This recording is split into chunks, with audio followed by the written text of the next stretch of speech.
Some of you may be here based on some misinformation that was circulated on social media last week. So just to make sure everybody is aware that only people who had previously requested to be on the agenda will be permitted to speak tonight. Sometimes we have public meetings like we did on this topic. We had a public consultation a few weeks ago at the Knights of Columbus down in the Howard Street area. I know some of you were there. And sometimes we have, as part of our rezoning process, public presentations where there is an open mic, but this is not that type of a meeting. So you would have had to have already requested to be on the agenda if you were going to speak tonight. Also, regarding some of those issues, I do want to provide some clarity and accurate information for those that might be interested.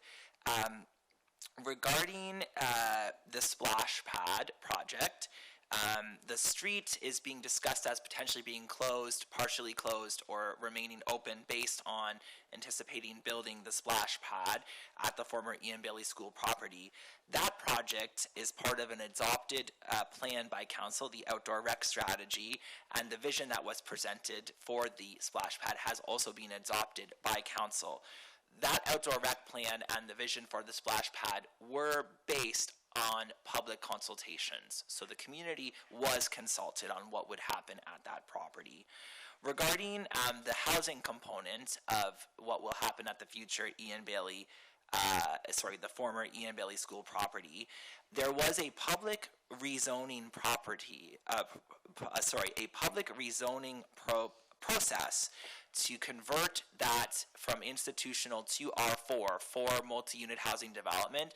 Again, that was done several months ago and included public consultation and a public presentation, a public hearing. So public did have opportunity to consult on that before that decision was made also.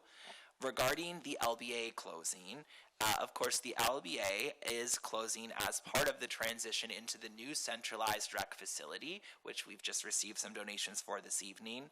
That project was developed over a number of years and included several public consultations.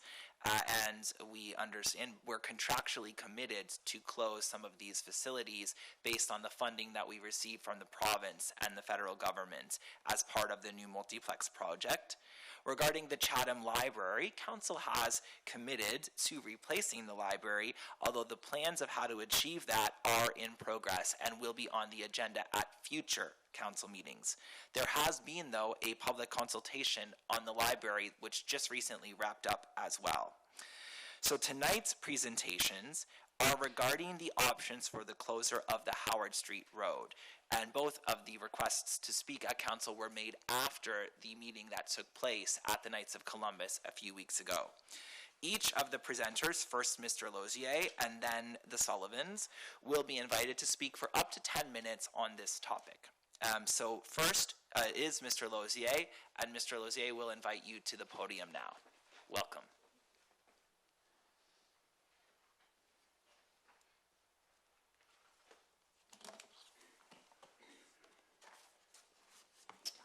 Thank you. Councillors, Mr. Mayor, and fellow concerned citizens of the Miramichi, I appreciate the opportunity to speak with you this evening. I know there are others who requested a chance to address you tonight, and many who may find this formal setting intimidating. I stand here not only on my own behalf, but as a voice for those individuals, some of whom are here tonight. For those of you who don't know me, my name is Patrick Losier. I'm a proud son of the Miramichi. I was born and raised in Chatham, and after spending several years away for school and to start my career, in 2022, I moved back to the Miramichi to practice law. Like many of you, I believe in giving back. I serve on several boards, and I volunteer my time with a number of causes. I take civic engagement very seriously, and tonight I'm here speaking solely as a concerned citizen, concerned about our community's future, our priorities, and the tax burden being placed on hardworking taxpayers of this great city. The tax dollars that flow into city coffers aren't government money. They're the people's money. They represent hours of labor by mechanics, nurses, teachers, and countless others across Miramichi. When we talk about spending $1.4 million on a splash pad, while the Chatham Public Library, a true community treasure, remains without a permanent home, we're not just shifting numbers on a ledger. We're making profound statements about our priorities. Council, let's acknowledge a fundamental truth. Municipal government spending doesn't operate in a vacuum. Every dollar spent in one place is a dollar that doesn't get spent somewhere else. And in a time of rising costs and squeezing family budgets, we have a solemn obligation to ensure that each dollar is directed toward the community's true needs, not its wants. Let's talk for a moment about the Multiplex project. Sorry, Mr. Losier, you are not here to speak on the Multiplex project this evening. You are here to speak on the Howard Street proposal. Thank you, Councillor. I'm not Councillor. Well, I apologize. Thank you, Mr. Mayor. I want to say that priorities, projects, and spending don't operate in a vacuum. So to give some context here, I think it's very important that I speak about the Multiplex. Well, and you are absolutely entitled to have perspectives on city spending. Every citizen is. But that is not the item which you requested to speak this evening. So you must remain on the Howard Street development topic. Mr. Mayor, I've been given 10 minutes here, and I think it's important context for the remarks I want to deliver on the Howard Street project. Thank you. Let's talk for a moment about the Multiplex project. Now, I know a lot of hard work has gone into this effort, and many folks are genuinely excited about it. I commend Council for their vision. We all want our community to thrive and to grow. But I'm reminded of the old carpenter's rule: measure twice, cut once. When the project got the green light 2 years ago, in April of 2023, we were told it would be a $67 million project. At that time, our federal and provincial governments agreed to contribute $30 million of funding. Well, their commitment remains the same, but the price tag has taken off faster than a runaway train. The estimates have been revised not once, not twice, but 4 times, from $67 million to $73 million, then $85 million, and now the latest estimate presented to Council 6 months ago has it ballooned to a staggering $98.3 million. Let me put that in perspective. The good people of Miramichi, our neighbors, our friends, the folks who get up every morning to go to work to support their families, now they're on the hook for $31 million more than planned just 2 years ago. That's 8,250 households responsible for a $68 million bill. Well, Ottawa and Fredericton are in for still $30 million. You know, there's no printing press in the basement of City Hall stamping out $100 bills. Government can only get money 3 ways. It can tax it. Just a point of order. I'm Yes. failing to see the correlation here. If we can get to the correlation. Yeah, agreed. Mr. Losier, please move to the portion of your remarks on the Howard Street development. And I would note, for clarity for the public, because you seem keen on correlating things that are not correlated, that the Treasurer has publicly presented a plan to make up the additional $30 million for the Multiplex without tax increases. And I will be presenting the details of that, again, at the State of the City with the Chamber of Commerce on Thursday morning. But please move now to the Howard Street development. Well, Mr. Mayor, those cost increases are going to be funded by borrowing, No, which means... Mr. Losier, you are here to speak on the Howard Street development. I've given you a berth, but the councillors have called point of order. You must speak to the Howard Street development. Okay, Mr. Mayor, I just stressed the importance of fiscal responsibility here, and if you don't want to hear it, I'll move on to the Howard Street development, but I'll take note of that as well. You may be welcome to book a return engagement if you'd like to speak on fiscal responsibility, something that we're mindful of in every decision we make. Thank you. Well, when we look at taxes, the average household in Miramichi is spending $3,340. Mr. Losier, you are to speak on Howard Street, or I will remove you from the podium.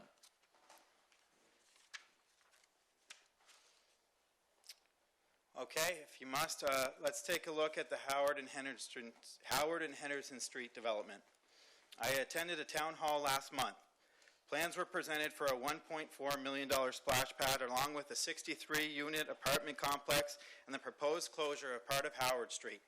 What puzzles me, and I suspect it may puzzle many of you, is how a splash pad that was estimated to cost $400,000 3.5 years ago when the city purchased the land from the province has now transformed into a $1.4 million project. You know, I'm not opposed to children having fun places to play, but not at that price tag, and not when other vital community resources are left wanting. Let me ask you this. Does it make good fiscal sense to spend $1.4 million on something that our climate permits us to use for only 2 or 3 months of the year? And here's another question worth pondering. Why build this expensive new facility when there's a perfectly good pool perhaps 100 steps away from the proposed splash pad? The existing pool has served generations of our children, and it's walkable, accessible to those without transportation. Kids bike on their bikes to go for a swim. I've heard it said that the city must close the rinks and pools because it's a condition of some funding agreement with Ottawa and Fredericton. Well, I have a suggestion. Pick up the phone. Take a meeting. The people of this community elected you to be their champion, their voice, their zealous advocate. There should be an outdoor pool in Chatham. Mr. Losier, the outdoor pool is not the topic of your discussion, although I would like to point out that it looks like on this topic you and I agree, because we have picked up the phone and we are working as a council towards keeping the pools open, which is information that has already been made public. Since when do the bureaucrats in Ottawa and Fredericton dictate whether Miramichi can keep a rink or a pool open for our children? We've already addressed that point, Mr. Losier. Let me turn to the 63-unit apartment complex planned on Howard Street. I want to talk about this practice of giving away land and $10,000 incentives per subsidized apartment to private developers. You know, I believe last week I submitted a right of information request, and I received a list of the incentives given to private landlords since this program began. Let me be clear. I applaud these entrepreneurs for their initiative and hard work. Miramichi needs housing. Mr. Mayor, we can agree on that. In fact, and I hope that these businesses and landlords can prosper in doing so. It appears they have. In fact, one landlord was proud enough to share their success, to share their rent roll publicly on social media. The landlord's 3 projects, all of which the city incentives that were received city incentives funded by taxpayers, will generate a profit of $261,000 per year. Mr. Mayor and Council, you have that screenshot in front of you. Now, my concern isn't with any individual business owner pursuing legitimate profit. My concern is with government's proper role. When private businesses are already profitable, do they really need incentives from the city for these projects? Yet it's Council's decision to provide them. Council has already paid this particular landlord $260,000 of taxpayer money. And in May of 2024, they approved them for another $520,000, which will be paid soon. In total, that $780,000, if it had been added to a mortgage, the same... Mr. Losier, the incentives are also not the topic that you have asked to come here to speak on. You have about 30 seconds left if you'd like to actually address the issue which you asked to speak on. I'm speaking about the Howard and Henderson Street development, which features a 63-unit apartment building. There are no, the plans to have housing are part of the park's redesign. There is no active project that's been actioned, and no incentives have been awarded for the Ian Valley property at this time. Okay, well, in general, it's been proposed that there'll be a 21-unit subsidized apartment building there, and I think it's very important to look at the incentives being given to private, profitable landlords. You have it in front of you. That landlord has received $780,000 from the city for 3 projects, which make him $261,000 per year. If he added it into a mortgage the same way you or I or anyone in this room would do, his profit would be $223,000 per year instead of $261,000. Mr. Losier, your time is up. Thank you for your presentation this evening.